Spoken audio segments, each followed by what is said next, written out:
कृति चौबे उनका नाम है। इनका चयन हमारे पप्पू भाई ने किया है। इनका वीडियो सुनकर बहुत शिष्ट और शालीन उनका काव्य पाठ होता है। सोनभद्र रॉबर्टगंज से हमारे बीच आई है। आज उनका भागलपुर में पहला कवि सम्मेलन है, या ये मैं कहूँ कि बिहार में जो परंपरागत जितने भी काव्य महोत्सव होते हैं उसमें शायद ये पहला इतना बड़ा कवि सम्मेलन होगा जब कोई नई बेटी, हमारे परिवार की बेटी हमारे बीच खड़ी होकर अपनी बात कहने की हिम्मत करे तो उसका हौसला कैसे बढ़ाना चाहिए ये मुझे आपको बताने की आवश्यकता नहीं। एक बार पूरा सदन हाथ ऊपर करके जोरदार तालियां बजाकर आदरणीय कृति चौबे जी का अभिनंदन करें, उनका अभिवादन करें। उनके पास राम बाबू सिकरवार बैठे हैं। ये वही जो एक महान डकैत पुलिस मुठभेड़ में मारे गए थे, रमेश सिकरवार, उन्हीं के खानदान में पैदा हुए हैं। धौलपुर राजस्थान में पाए जाते हैं, जो डाकुओं का इलाका है, जहाँ हर दूसरा घर डाकुओं का होता है। पहला घर इनका था, इसलिए कवि हो गए। हालांकि काम वही करते हैं जो डाकू करते हैं, वो धन पे डाका डालते हैं, ये मन पे डाका डालते हैं। लेकिन आपके मन पर हिंदी पैरोडियों के माध्यम से जिस तरह राम बाबू डाका डालेंगे, उनकी सरलता, उनकी सहजता, उनकी विनम्रता, उम्र के इस पड़ाव पर भी जिस तरह से हिंदी कवि सम्मेलन में प्रणम्य है, मैं चाहता हूँ एक बार पूरा सदन भाई राम बाबू सिकरवार का जोरदार तालियों की गड़गड़ाहट के साथ स्वागत करें। वो उम्र में हमसे सबसे बड़े हैं और उनकी समझदारी देखिए कि कहाँ बैठे हैं।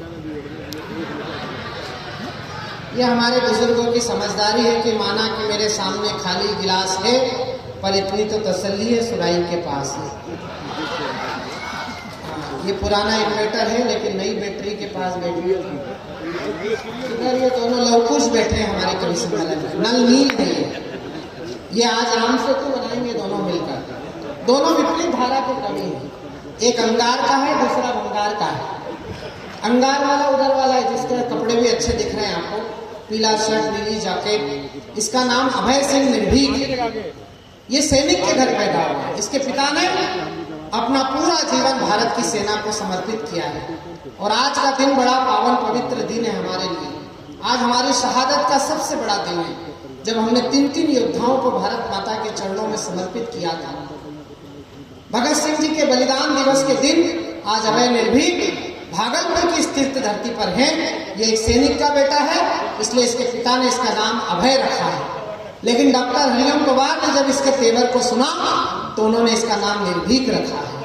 इस तरह से अभय निर्भीक बनकर आज भागलपुर में पहली बार आया है और पहली बार जो देशभक्ति का कवि आता है, ये अपने प्रदेश उसे कैसे स्वीकार करता है ये मुझे बताने की आवश्यकता नहीं। जरा जोरदार तालियां बजाकर इस नौजवान को हिम्मत दीजिए कि वो देशभक्ति का स्वर लेकर हमारे बीच आए। अयोध्या से आए, भगवान राम की जन्मस्थली से आए। एक बार तो ताली इस बात के लिए बजनी चाहिए। और 22 जनवरी से लेकर कल 24 मार्च तक जो रामोत्सव चल रहा है, जिसमें 18,000 से ज्यादा पूरे देश भर के कलाकार, जिसमें कवि हैं, रामलीला के कलाकार हैं, लोक कलाकार हैं, ऐसे 18 से 20,000 कलाकार अयोध्या में प्रस्तुति दे रहे हैं। उन समग्र कार्यक्रमों का संयोजन जिन 2 लोगों के कंधों पर है, उनमें से एक अभय निर्भीक है जो आज हमारे मंच पर हैं। एक बार और जोरदार तालियां बजाकर। उनके पास भंगार का कवि रखा हुआ है जिसका नाम विकास बोखल। मुझे पता नहीं आपके यहाँ बोखल का अर्थ आप जानते हैं कि नहीं जानते, लेकिन बोखल का अर्थ सरलता से मूर्ख होता है, नासमझ होता है। और ये वैसे तो समझदार है, दिख ही रहा होगा आपको कितना उदास बैठा है। इतनी बढ़िया होटल में ठहराया अशोक ग्रांड में, उसमें भी 402 नंबर कमरे में उदास बैठा था। मैंने बोला क्या हो गया? बोले भाई साहब जब सब लोग मर जाएंगे तो आखिरी आदमी को शमशान कौन ले जाएगा? तो मैंने कहा तू चिंता मत कर विकास, ये जिम्मेदारी मैं तेरे पे नहीं आने दूंगा। ये बाराबंकी उत्तर प्रदेश से हमारे बीच आए हैं। विकास बोखल इनका नाम है। बोखल यानी कि नासमझ मूर्ख होता है, लेकिन इनकी समझदारी कितनी है ये अपनी कविता से सिद्ध करेंगे। मैं एक बार उनके सम्मान में आपकी तालियां चाहता हूँ। वो पहली बार भागलपुर आए हैं। डॉक्टर अनिल चौबे से आपका पुराना परिचय, वो कई बार भागलपुर आ चुके हैं, विभिन्न कार्यक्रमों में आ चुके हैं। दैनिक जागरण में आए हैं, प्रभात खबर में आए हैं, हिंदुस्तान के कार्यक्रम में आए हैं, भागलपुर के होली महोत्सव में कई बार वसंत गोष्ठी में आ चुके हैं। संस्कृत साहित्य में PhD है। अभी पत्रकार आए तो वो भी शक से इनको देख रहे थे। जब इन्होंने कहा कि मैं संस्कृत साहित्य में PhD हूँ तो जो इंटरव्यू लेने पत्रकार आया था वो इनको ऊपर से लेकर नीचे तक देख रहा था। मैंने कहा चिंता मत कर, ये दिखने में ड्राइवर है डॉक्टर। बच्चों को पढ़ाने का काम करते हैं, काशी हिंदू विश्वविद्यालय में पढ़ाते तो क्या है, बच्चों का भविष्य खराब कर रहे हैं। 365 दिन में 300 दिन तो खुद ही कवि सम्मेलन में रोते फिरते हैं। दुबई अमेरिका तक इनकी कविताओं की धूम है। कई लोगों ने उनके मुशायरे सुने होंगे। मुस्लिम प्रांतों में इन्हें सर्वाधिक बुलाया जाता है। क्यों बुलाया जाता है उसका कारण वो भी आपको बताएंगे, लेकिन इस समय पर वो हमारे यहाँ आए हैं, बहुत सालों के बाद आए हैं। मैं चाहता हूँ इस वसंत गोष्ठी में एक बार उनका भी जोरदार तालियों की गड़गड़ाहट। ये कुर्ता जो पहना हुआ, ये शॉल मैंने इनको दी थी जिसका इन्होंने बनवाया। मुझे तो आप जानते ही हो, मैं कई बार आ चुका हूँ। मेरा नाम शशिकांत यादव है। मैं मध्य प्रदेश का पढ़ा लिखा यादव हूँ। अब आजकल हमारे यहाँ भी मुख्यमंत्री यादव हो गए हैं, वो डॉक्टर हैं, मैं भी डॉक्टर हूँ, वो भी पीएचडी है, मैं भी पीएचडी हूँ।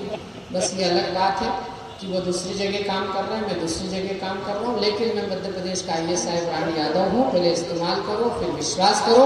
विश्वास हो गया हो तो मेरे सम्मान में भी ढंग से ताली बजाओ। अग्रिम पंक्ति में जितने हमारे शिष्ट विशिष्ट लोग बैठे हैं, मैं सभी को प्रणाम करता हूँ। कुछ राजनीतिक होंगे, कुछ गैर राजनीतिक होंगे, पत्रकार जगत से कुछ बड़े लोग यहाँ बैठे हैं। मेरे बड़े भाई निर्भय सिन्हा जी यहाँ बैठे हैं। प्रभात खबर में उन्होंने हमें पूरा बिहार को घुमाया। आज हमारे विशेष आग्रह पर हम कवियों के बीच डॉक्टर विष्णु सक्सेना जी को वो सुनने के लिए विशेष रूप से आए।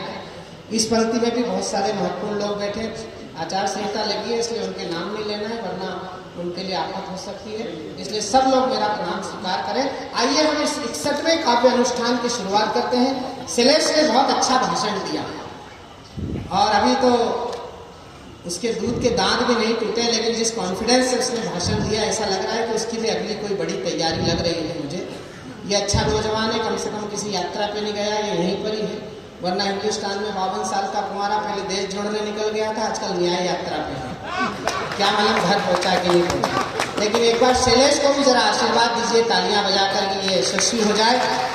अपने पूज्य दादाजी और अपने पूज्य पिताश्री के सब कर्मों पर चलते चलते ये इसी तरह हम सबका नेतृत्व करे। हमारे पुराने मित्र पवन भाई बैठे हैं। मुंटू जी आजकल पार्षद हो गए, कहाँ हैं?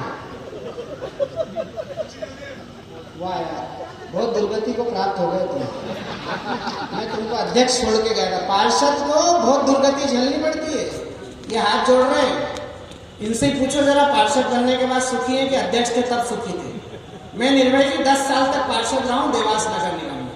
इतनी बुरी औकात है पार्षदों की, सुबह लुगाई पर मुंडी देखो उसके पहले नाली देखना पड़ता है। पूछो नहीं होते ऐसे। मैं एक बार होली के कवि सम्मेलन निपटा के घर लौटा तो 3 भाभी आ गए कमरे में धरना देके